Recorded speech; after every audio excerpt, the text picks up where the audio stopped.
the wonderful things that happens as a result of doing this podcast is learning about all the different ways that information can come to us from the non-physical into the physical. And today, our guests are Dan Baldwin and George Sewell, and they are experts at the use of the pendulum. I didn't know you could do that. And I don't know a lot about that. So I thought that's why this would be a great interview because I get to learn something and I hope you do too. There are three things that happen during this interview that I think you want to pay attention to. The first is right up front. They talk about how pendulums work.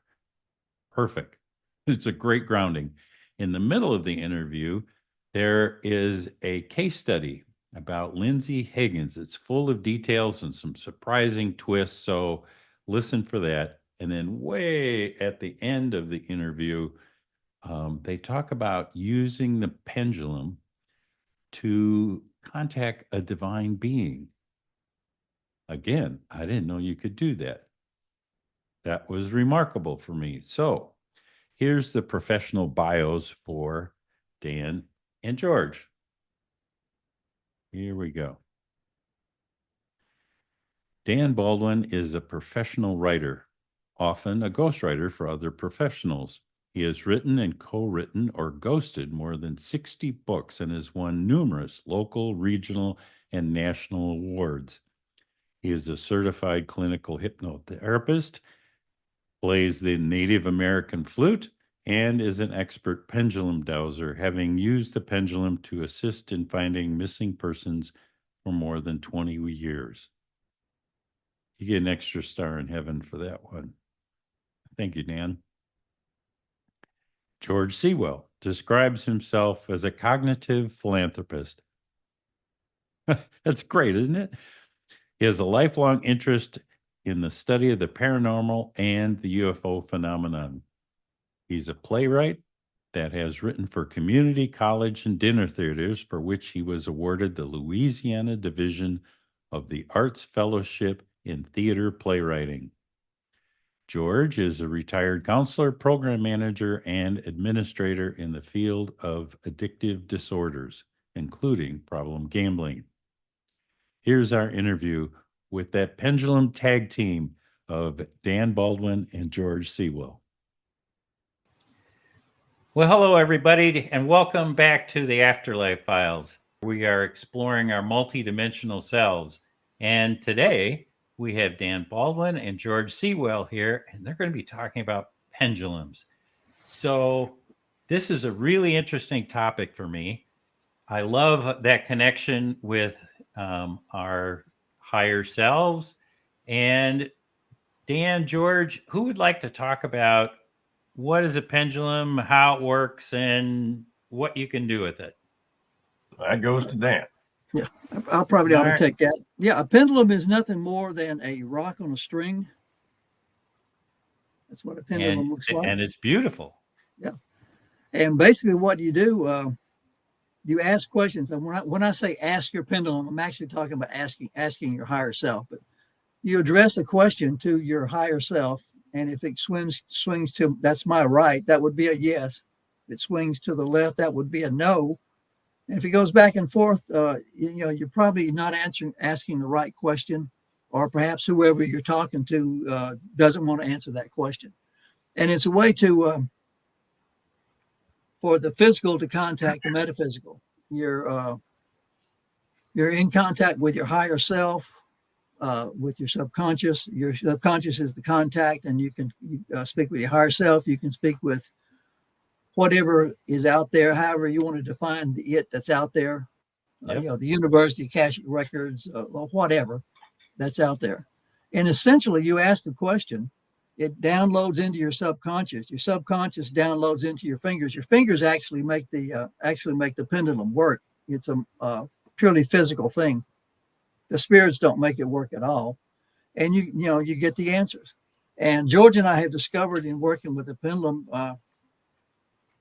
You not only can use your subconscious to connect the out there, we have been able to make contact with the spirit world and with what we lightly call ETs and with higher evolved beings. I love So that. So how the does more that, we do it, the more we stumble into. Yeah. boy, do I understand that part. Yeah. So how does this peak of rock know that, clockwise is one answer and counterclockwise is another answer? Yeah, well, yeah, the rock knows nothing. Again, it's a tool. It's a hammer. Yeah, it's a saw. It's a pencil, a computer. It is completely dependent upon the physical motions created in your fingers. Your fingers actually do the motion, but your fingers are acting directed by your subconscious, and your subconscious is downloading the information from up there. But the actual rock on a string is nothing more than a rock on a string. So consciously, you're not moving your fingers at all. No, you That's can. Yeah, seriously, you can. I mean, it's real easy. I mean, I can sit here and go, am I going to win the lottery this weekend? Why, yes, I am. Am I the most well, handsome man in the room? congratulations. Why, yes, I am.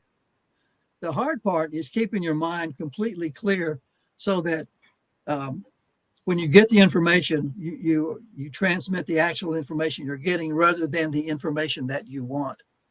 Mm-hmm. And a brief story, it won't take too long. I learned this the hard way when I was doing psychic detecting. I would ask, is the missing person alive? Obvious first question. Would get a yes. Do the research. I would get accurate answers as to location, where the missing person was. Inevitably, the person would be deceased. I get everything right except for the fact that person was dead at the time that I got the information that the person was alive. Well, bing, the light bulb finally went off. There's no such thing as death. I was asking the wrong question. The person, obviously, the little 5-year-old girl is not dead. She's up in heaven, playing with the bunny rabbits. But I was asking the wrong question. So obviously she's alive. So I had to modify that to, is this person physically alive Yes. on this plane? So yeah. You can get the answers that you want, but you really don't want to do that. Yep. Got it. And George, how did you discover this whole pendulum thing? What's your origin story? That would go to Dan. Several years ago, Dan opted to write a couple of books on using the pendulum as a tool to communicate with the dearly departed. And in the course of his research for that book, I'm in Shreveport, Bossier City, Louisiana, but he was in town on several occasions. And I located several buildings in Shreveport and Bossier that allegedly had a resident ghost. Something that the staff and visitors would attest to for years, that there is something here. And we would go to these buildings and have a pendulum session, and almost every time we would make contact with a spirit who claimed to be I'll hang around here, I like it, I had a great time here when I was alive, that type of thing. So that's where I got introduced to the pendulum as a research tool as well as a communicating device. And shortly thereafter, I was approached by a Shreveport woman named Lindsay Higgins, who had a friend who was aware of my background working with the Mutual UFO Network as a assistant state director, in which case I had opportunity to interview many, many people who had had these kind of encounters through the years. And she suggested to Lindsay, based on her history of encounters with ETs as well as spirits or whatnot, she might give me a call and see what's going on. Lindsay did. And for the next hour and a half, I got the full Lindsay story, beginning at the age of 3 up to the current moment. And it clicked to me that we need to look at this because her story is really, really fascinating. And I think the best way to do it is to use the pendulum as an investigative tool. So I posed the idea to Dan. He said, let's get going. And we did. And the result was this book, Paranormal Pendulum 3, the Lindsay Higgins story. And it's just got all sorts of utilizations of the pendulum, speaking with ET, if you will, speaking with spirits, speaking with some of Lindsay's deceased relatives. It ran the gamut and just really emphasized to me the utility of the pendulum as a research tool. Yeah, let me jump in here real quick. I need to make a point. Yeah, George brought up something really, really good as far as it's a research tool. One of the benefits of the pendulum is that you can carry on extended research, extended conversations.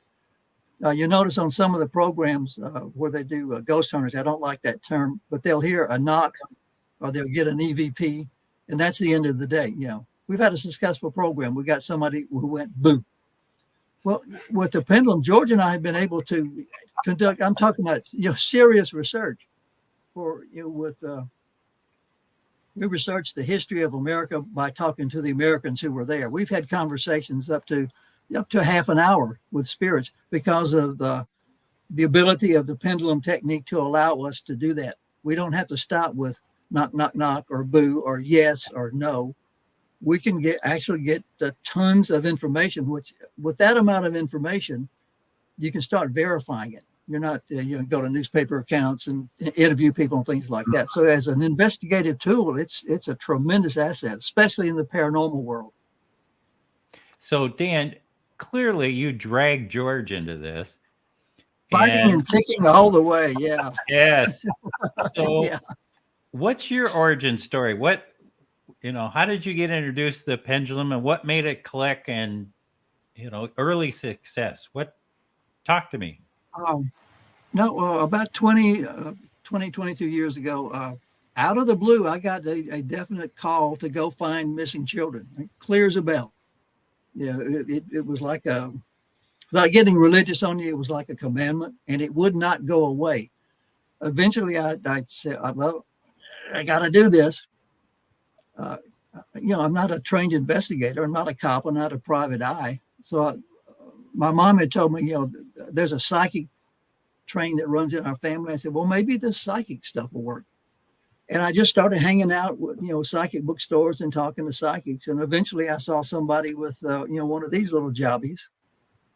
And I said, I can do that. And picked up the pendulum, and I'm self-taught and went on to do psychic detective work, then got into, spirit contact. And then George called me and got involved in UFO contact. And so we're just,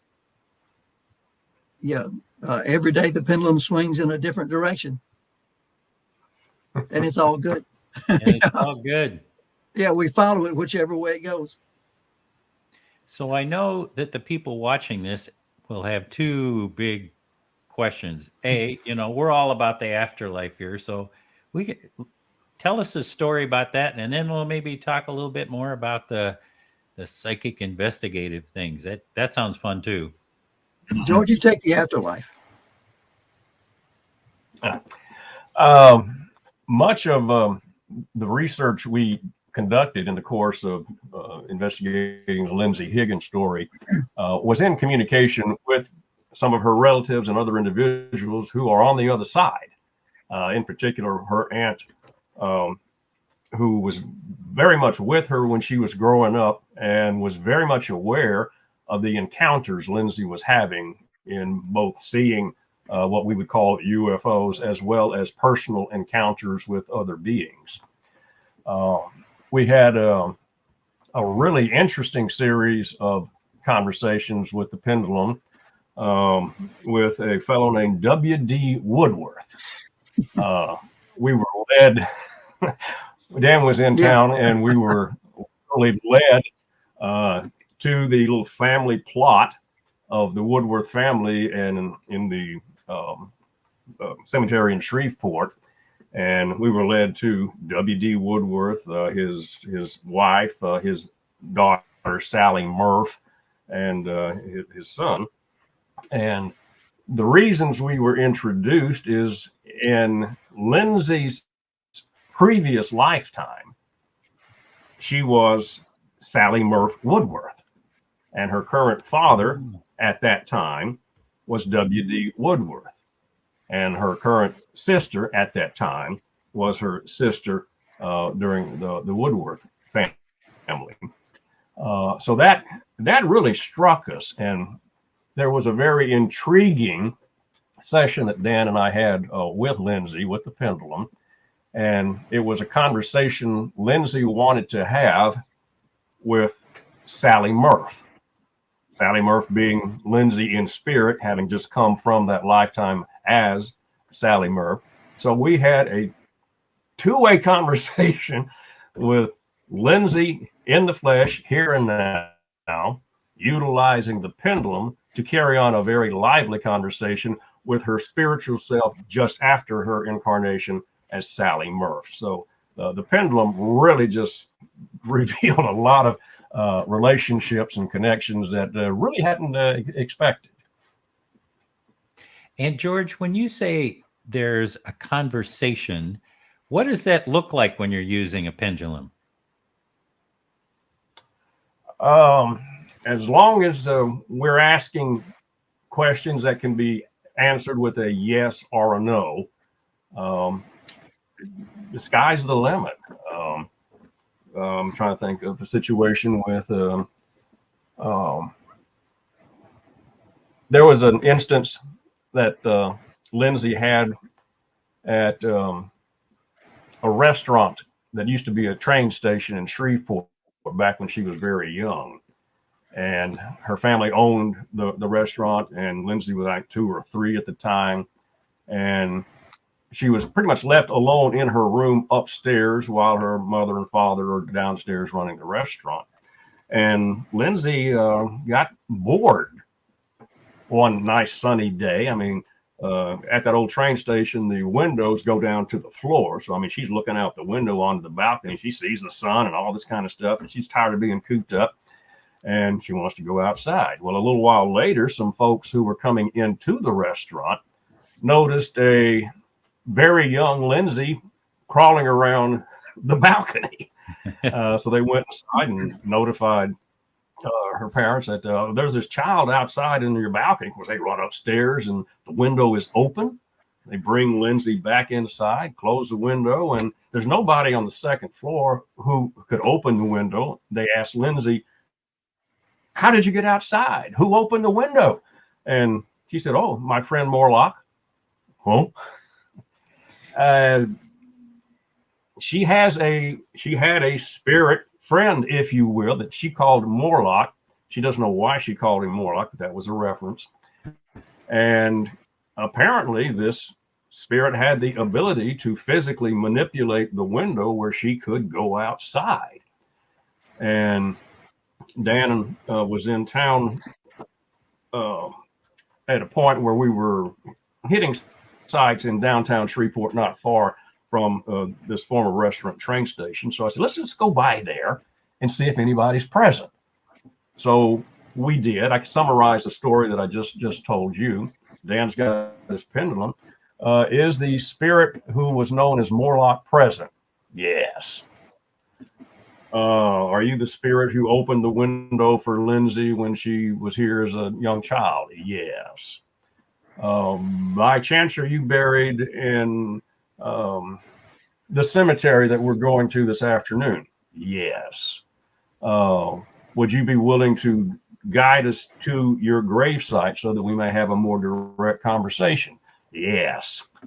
So Dan and I are in the cemetery, and Dan surmises that the spirits were having a little fun with us. They would pass us off to another spirit, and he would send us over this direction, and we'd go that direction, and no, we need to go this way. So it was a little fun was, I think, being had. We eventually ended up at the W.D. Woodworth site and confirmed, okay, this is what we're after. And then we got into why we were brought to this site, and that's because in their previous lifetimes, this is what Lindsay and her father and her sister were. And that was quite the revelation. But again, Dan and I didn't intend any of this, didn't know any of this information. We were just strictly following what the pendulum was informing us. So it's, I'm not sure how else that could have occurred. I get that. So Yeah, let me. There's something that just recently occurred to me in researching. This is the new book is the third of the series. But so I've been doing, George and I have been doing this research for years. But it just occurred to me that I think we were all nudged by the spirit world or by the forces out, other forces, positive forces out there into doing this book. The reason that hit me so hard was like I live 1,200 miles from George's house. I'm out in Arizona. He's in Louisiana.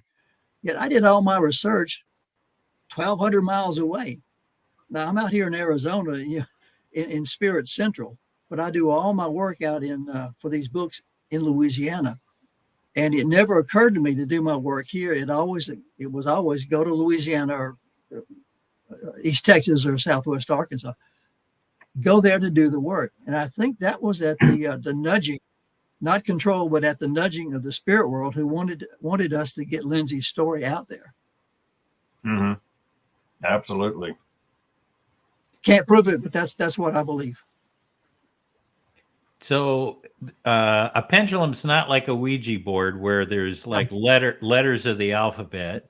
You have to do yes, no. It takes forever. Yeah, there are charts. I mean, I use pendulum charts all the time, especially when I'm trying to get a name. There's an alphabet chart that I use when I'm in the missing person world. I try to use a pendulum chart with the alphabet and numbers on it. Okay. To get the name of the spirit, the missing person, simply because it's much more time consuming than does the first name begin with the letter A, B, C. Oh yeah, that's why I was thinking it's going to take forever to ask yes, no questions of the alphabet. You can use charts, but your charts are always going to give you yes or no answers. Got it. And having done this work with the spirit world with Lindsay, what is it that she wanted to impart to you and to the rest of the world through your books? I think the whole purpose behind this, really, the grand design, so to speak, is for Lindsay need to be in contact with some writers who understood the UFO world, that's George, and who understand the paranormal world, that's me and who could write up her story, because her story needs to get out to the public. People need to know that what happened to her is happening to a lot of people all over the world all the time, and that it's okay to come out and talk about it. You're not alone. Yeah, as a matter of fact, Scott, around the time I first made Lindsay's acquaintance, she was in the process of preparing to go to Los Angeles, where a production company was going to do her story as an episode in the Netflix series Haunted. First season, episode 5, was devoted to the Lindsay Higgins story. So her information got out there for sure. And the book is just another way of expanding that whole arena, which is,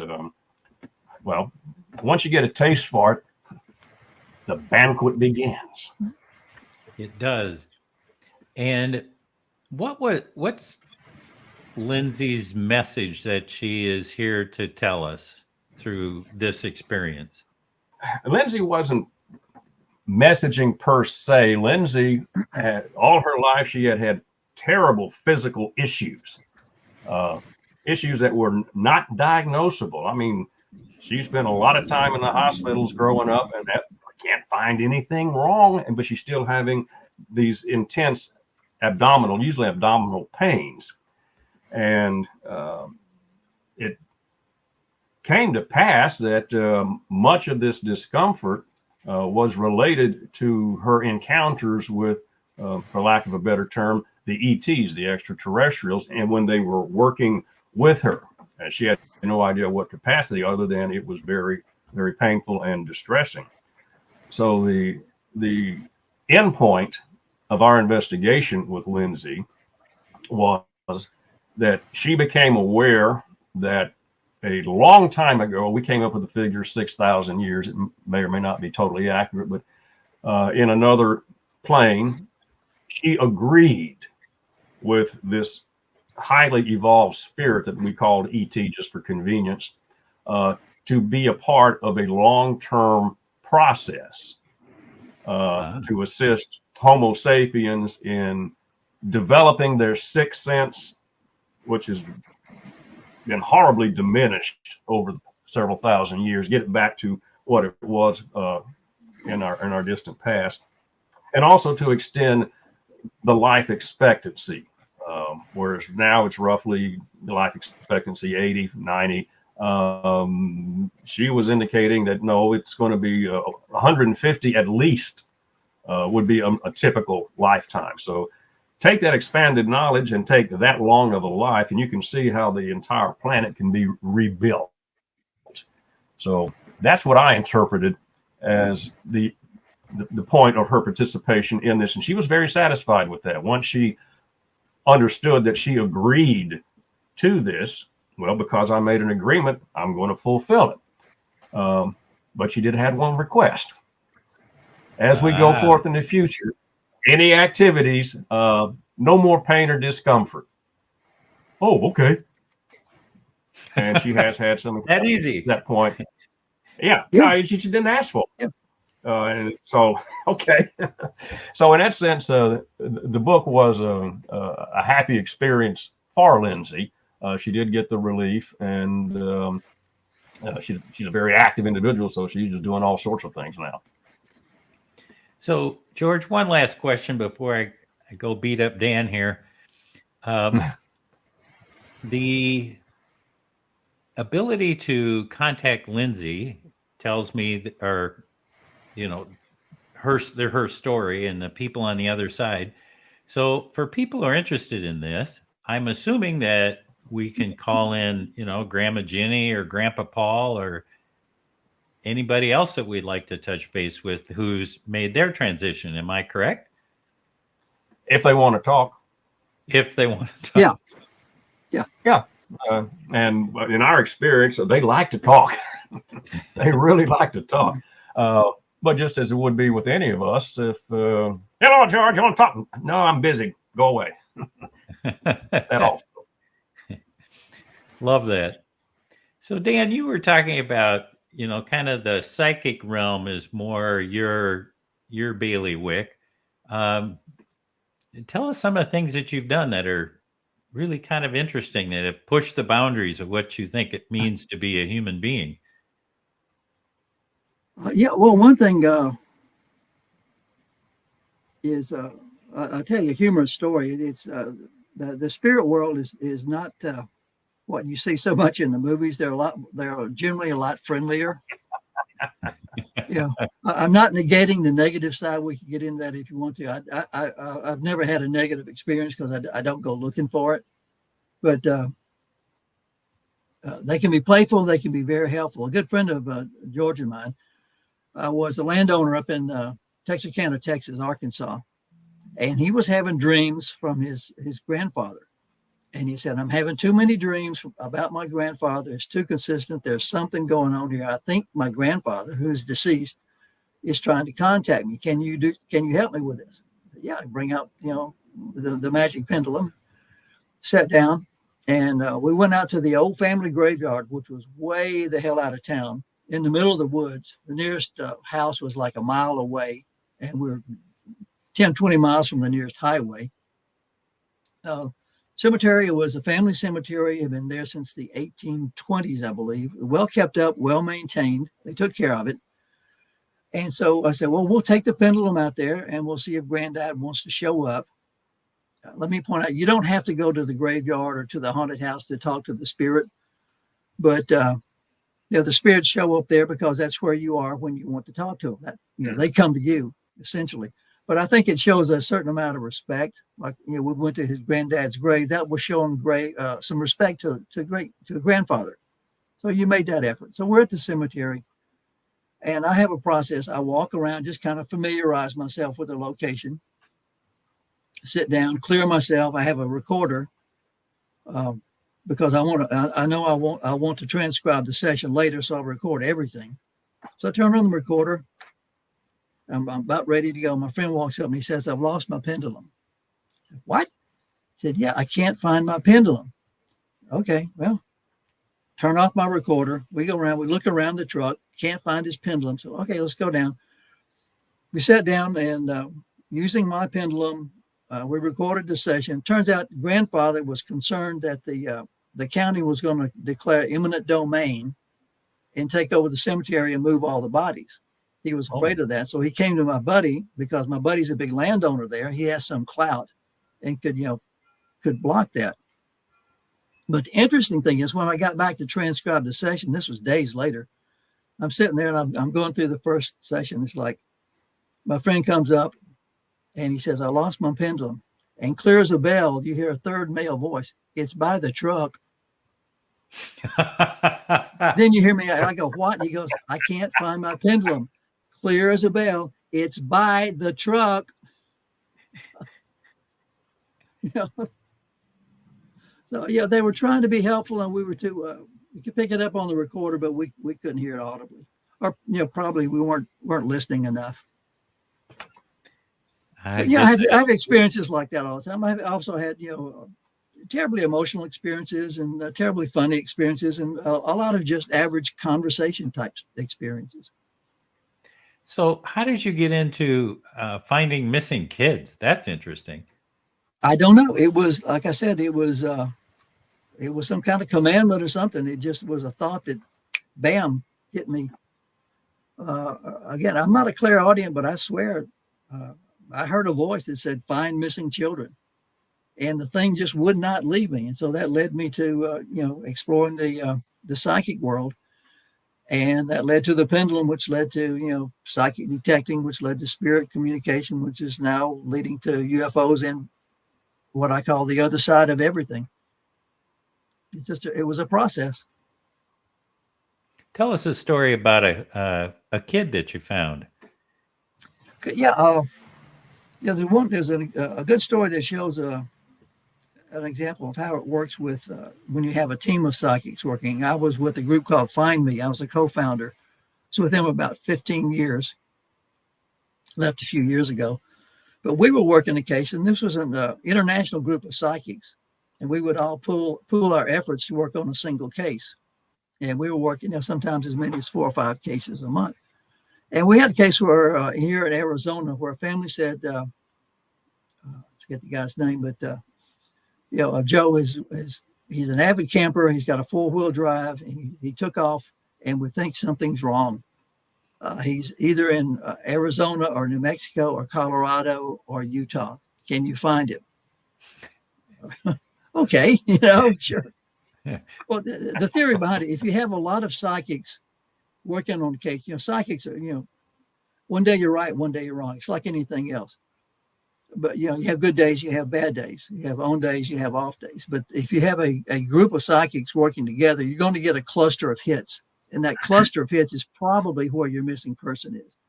So we had a person who said, I get the number 260. And somebody says, there's an old man who runs a little country store, and our guy stopped off there. He picked up some camping supplies. And then another member who was in Australia, never been to the U.S., described what turned out to be the exact description of where we found the missing person. I mean, she said it's on a dirt road running north and south. There's a field there. There's a little brook running through it. There's some camp buildings. There's a fence. And she said there's red stripes on the trees and on a fence leading to it. And well, the problem with all that's a lot of what turned out to be very accurate information.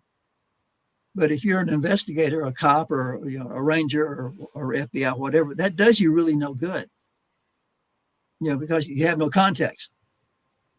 One of the things with using pendulums is I can get latitude and longitude using the pendulum. I use a process I call squeezing the box. All right, there's a guy is he in Arizona? I got a yes. Okay, that's your box. Is he in northern Arizona? Yeah, that's your box. Is he south of this highway? Is he north of this highway? Blah, blah, blah, blah, blah, blah, blah. You just keep squeezing the box down by asking yes or no questions. Process of elimination. eventually you get to the point where you can use a topological map, and I use Google Earth a lot. Oh, sure. And I eventually got down to a description of, look, he's on this road between X point and Y point, which is a mile apart. And I described, the latitude and longitude. And I said, if you go 50 feet left, 50 feet west and walk north, you're going to find him. He'll be there. So, one of the problems we have with working with the police is like psychics can give great information. He's in the forest and there's some trees and there's a brook and there's a mountain in the background and there's a highway nearby. Good information, but what are you going to do with that? No. Yeah. Like again, with the pendulum, you can get out to he's on the Forest Road 12 between the low water bridge and the high water bridge, 50 feet off the road to the left. All right, so this was going on in real time. We had an emergency response squad, so this was active. The family was up there. They found Highway 260, Mogollon Rim, Arizona. He used to go camping up there, so they're driving down Highway 260. They stop at a general store. Little old man there says, "Yeah, your guy came in. He bought a couple of cans of beans. He was going camping up on the rim." I had the road to go to. I forget the number. Say 284.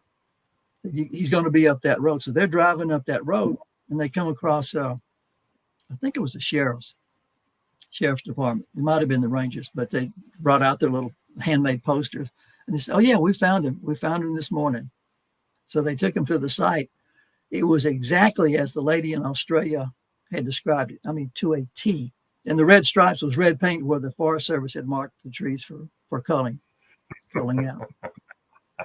So, the beauty of that situation is with the pendulum, again, not bragging on myself because it was a team effort, but with the pendulum, we got down to searching a small area, a very searchable area that could be searched in a small amount of time instead of 4 states. And it worked out very well that time. Unfortunately, the man had committed suicide. Oh, dear. Yeah. Yeah, but at least the family got closure. Yeah. But the problem, and something we worked on, and I'm still trying to bang the drum on, is like the police forces and the investigators ought to consider psychics, vetted psychics, people with a good track record as first responders. Usually we get brought in with, well, we've tried everything else. May as well give the psychics a shot. Hey, that's quite an upgrade to be considered a first responder. Well, consider the fact, if you're a cop and you get an anonymous phone call, you're going to take the tip and investigate it if it sounds reasonable. I'm saying just treat us like you would a good anonymous tip. So I hope you find live kids too. Oh yeah, we've done that also. Yeah, every once in a while, yeah, you do. They're not often rescues like a search and rescue team, but we have found people. Brought them home alive. Yeah. And I see by some of the notes I have here that there are releasing that like a self-trap spirit. How we can release them from being bound in a certain physical location. You've done that work.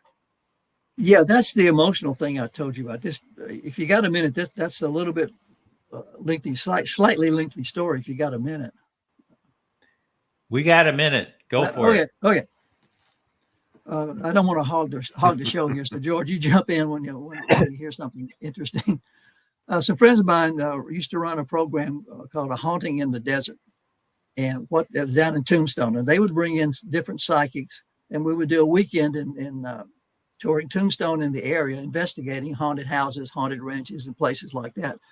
And people would pay their money, and they would come and I would do my pendulum lecture, and other psychics would do their lectures, and then we'd do the tours. All the profits went to Wounded Warriors. It was, it wasn't a financial thing for us. But we did one in Tombstone, and it was an exhausting process.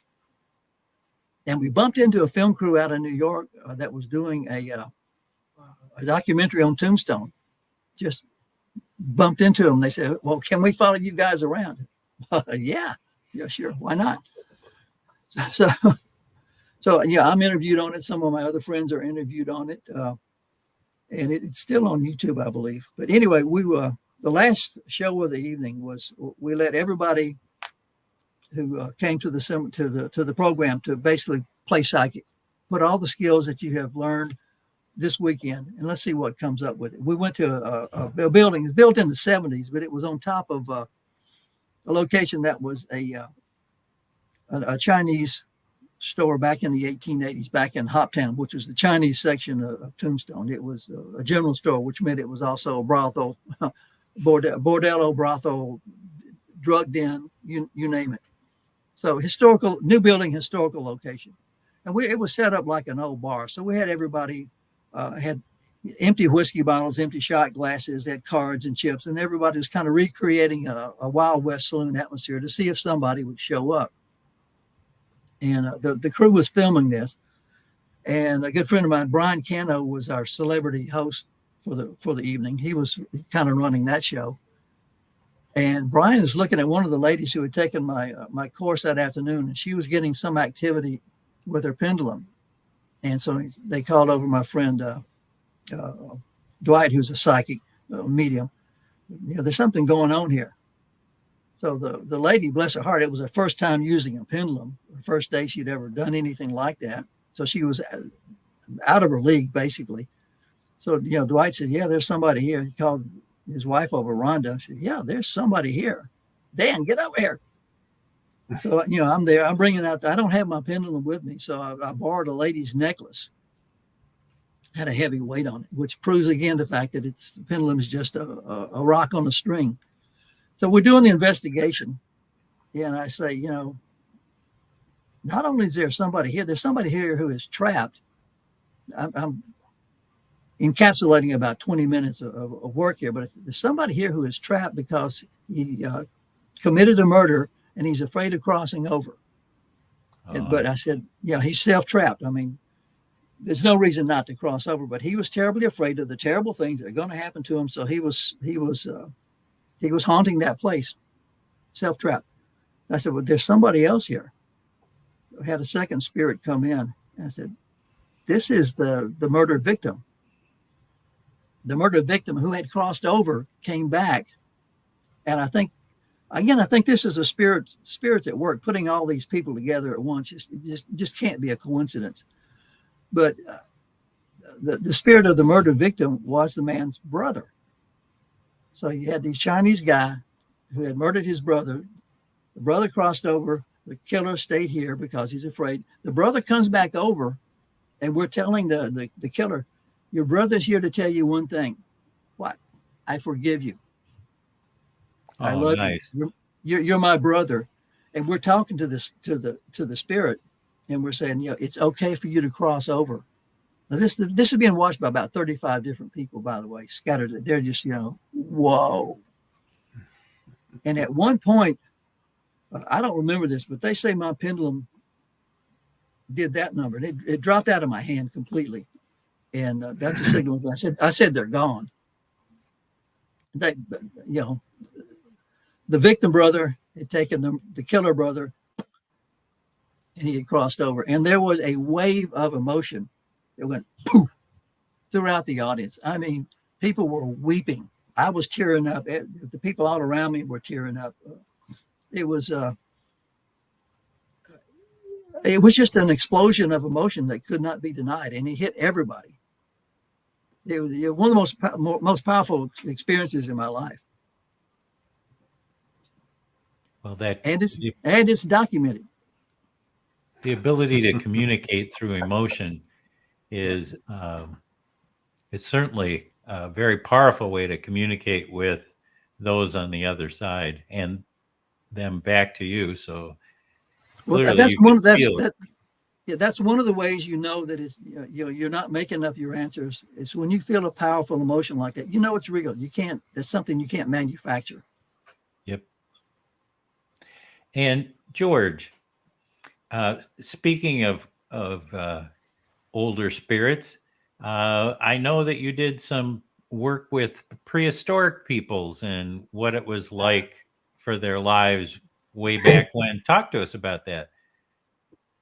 Well, it wasn't exactly prehistoric, but many, many years ago, I was visiting Poverty Point in Northeast Louisiana. Now, that's an archaic pre-Indian community, goes back 3,000-4,000 years easy. It's an ancient site. It's a World Heritage Site. So there's a lot of importance to it. And while there, thought, well, let me just sit at this picnic table and take out the pendulum and see if anybody's here. And there was. And I had a good half-hour conversation with a spirit who was alive at that point, Poverty Point, in the village.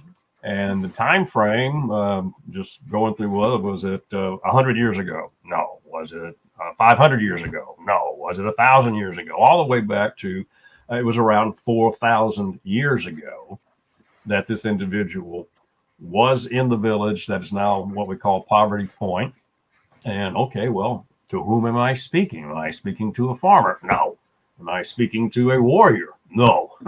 And eventually, am I speaking to someone who has a special set of skills? Yes. Am I speaking to what we would call a shaman or medicine man? Yes.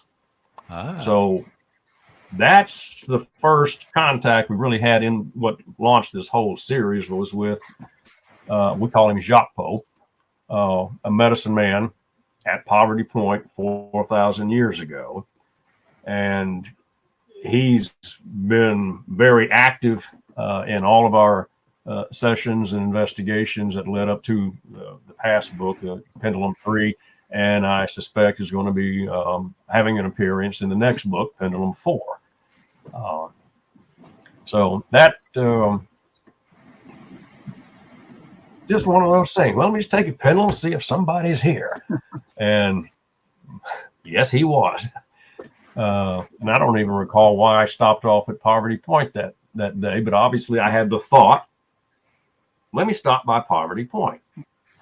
Okay, well, it's kind of pleasant. Let me take out the pendulum. So there, as Dan indicated, there are definite little nudges and ways to kind of go that way, go that way. That's what you want. That's what you want. You know, it's nothing controlling or directing, but definitely some nudges. You got some friends who, you know, you'll be happier going over there, Dan. Oh, okay. If you'll pay attention to it. That's a situation with hunches and stuff is if you choose not to follow them, you're probably going to miss out on something. Yeah, speaking of prehistoric, the next book will definitely have, for lack of a better term, interviews with cavemen. So we go way back. Way back. Yeah, way back. And the nice thing about a pendulum is that it transcends language. Yeah. You know? Mm-hmm. Yes and no absolutely is in every culture. So that we can do. So we're kind of getting here towards the end. Is there another story that you'd like to tell our listeners here about your adventures in Pendulum Land? Well, a quick summary is we're currently engaged in research for the next book, and we have the wonderful ability to have evidential mediums participating with us. And we also had some of that in the last book. And it was a wonderful pairing. There's a particular couple we work with. She's got the evidential medium skills, and her husband is a very accomplished pendulum dowser. And so she is getting all of this input, all of this material information that she's basically translating and presenting, you know, as a narrative. Meanwhile, at the other end of the table, her husband's there. He's got the pendulum, and it's just verifying that what she is presenting is accurate. And there's only been one time over the last couple of years where she was presenting information and the pendulum just wasn't doing anything. Like Dan said, when it doesn't do anything, probably need to rephrase the question or something. So Yep. we kind of took a pause and, okay, let's start over. And we were back sync. And Dan, you talked about you've done some work with ETs and beyond that with all there is. I can't remember the phrase you used. I call it, George and I are exploring the other side. We're trying to find the other side of everything. That's it. The other side of everything. Yeah, that's what we're going for. Yeah, we had an interesting experience. A place called Mike Woods Park. It's near George's house, and we often go out there and had some pretty interesting experiences out there. And we were with the young couple George just mentioned, and we were doing some research. We were sitting in like a semicircle, and so there's my friend Dave McMillan, Lauren, his wife, George, and me, and in the order of Dave, George, me, Lauren. And we're sitting there and we're trying to make contact, doing some research, just basic research. And we were visited by what most people would call an angelic being. I would call it, I think George and I, don't let me put words in your mouth, but I think we would use higher evolved spiritual type being. And Lauren was seeing, she described it as something as, I'm seeing faint purple, beautiful faint purple color. And I'm going, are you feeling that? She goes, yeah, I am feeling that. I don't know why, but George and Dave weren't feeling anything, but Lauren and I were getting an emotional wave coming at us, And if I can send the book, if you read the transcript, you see a point where I say, oh, I'm tearing up. This is too much. And, Lauren says, you know what we're feeling? I said, what? She says, mother love. Oh, lovely. I cannot explain that, but it was real. It was there. Mm-hmm. And it wasn't a feeling brought on, like you can get worked up at a tent revival or at a political speech or something like that. This wasn't like that. This was like, bam, mother love. Mm-hmm. And my speculation is they were just saying, you guys are doing good work. Keep up the good work.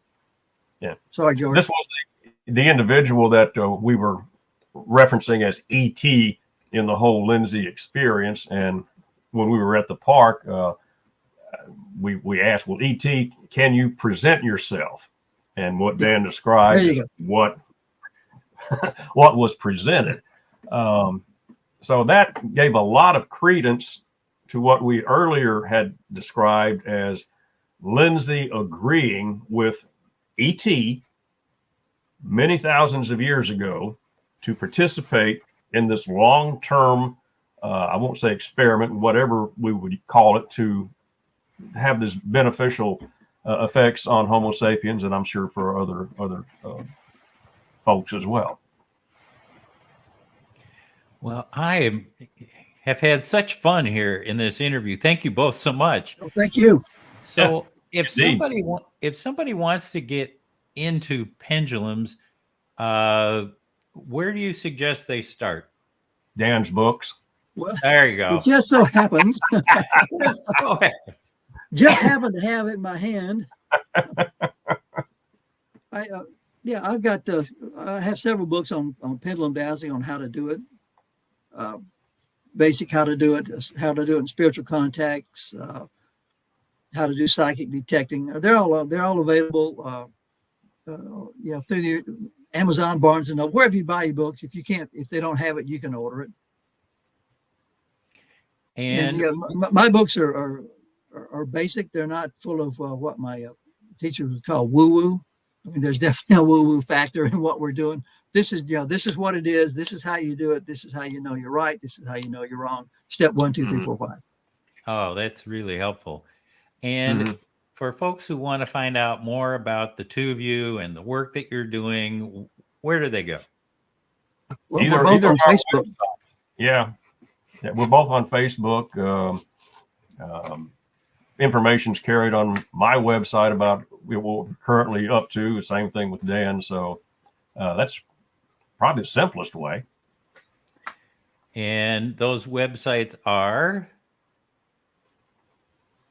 Well, mine are www.fournightspress.com. That's FOURKNIGHTS, fournightspress.com, and www.danbaldwin.com, and Facebook. All right. And George, what's your address?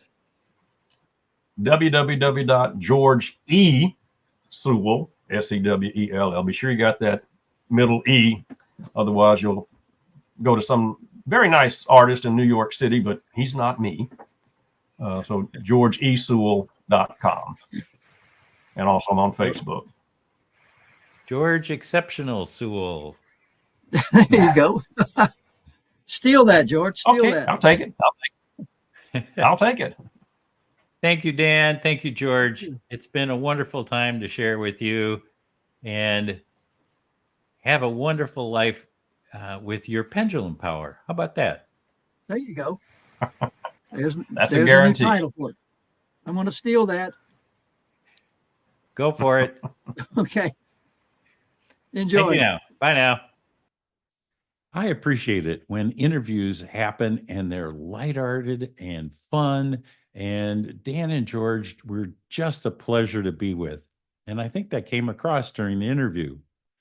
I was particularly taken with 3 topics that happened during the interview. The first, it's a reoccurring theme. It's get out of the way. Just remove yourself and let the information flow and try not to filter it. That's important. The second is how time doesn't seem to be able to play a role in these meetings. You can invite a Native American shaman from 4,000 years ago, or you can look for a lost child in the woods today. That's key to knowing how to play around in this universe. And the last one, which needs to be highlighted, is the importance of emotion. We know that in the non-physical universe, there are 10 modes of perception. Emotion is one of them because it's multi-layered and carries lots of information. You notice at the very end when they were talking about the divine being that emotion was their trigger for, yes, this is real, but also the information that came through, the quality of the information. So lots of embedded knowledge can come through as a result of receiving unexpected emotion. I really like that part. So thanks for being with us here at the Afterlife Files, and we'll see you at our next interview. Bye now.